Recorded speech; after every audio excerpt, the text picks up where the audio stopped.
Thanks, Senator Gillibrand. When I asked Ann Johnson how long our speeches should be, she said, as long as you want, use as many words as you want, but limit it to 140 characters. Stop me when I hit 140. Life is about choices. Each of us make a choice on education, where we're going to go to school, what we want to study, and how much debt we're going to get into. And there's a choice to be made on the Senate floor tomorrow morning. And it's a choice that really is pretty stark, because this bill basically says we're going to pay for refinancing college debt in America by asking 22,000 millionaires, 22,000, to pay slightly more in income tax.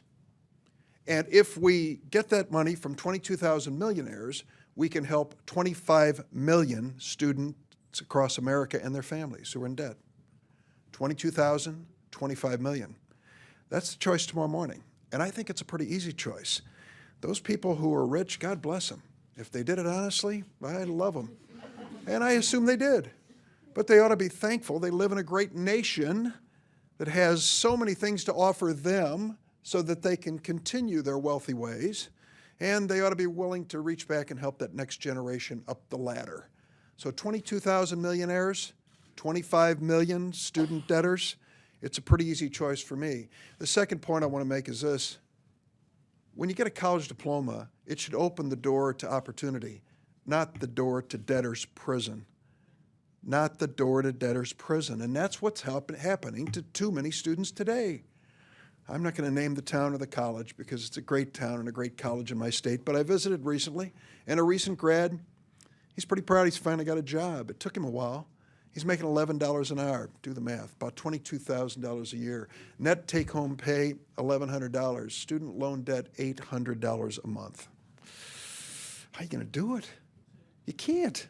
You know, and that's the reality of students making what they're certain is the right decision. From the first time you can remember, your parents said to you, go to college, right? Huh? You got there, and the admissions office pushed the paper in front of you and said you can start class Monday if you sign this loan form. And you signed it, right? We all did. And off you went to class. What did 10,000 mean to you when you were 19 years old? What did 20,000 mean when you were 20 years old?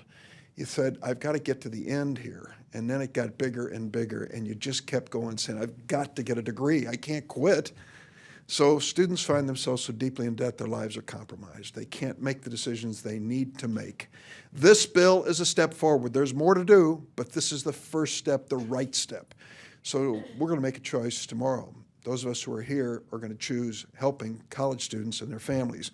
One of our leaders in this effort, the senior senator from the state of New York, has been pushing for a fair shot for affordable college education for working families. Chuck Schumer, take it away.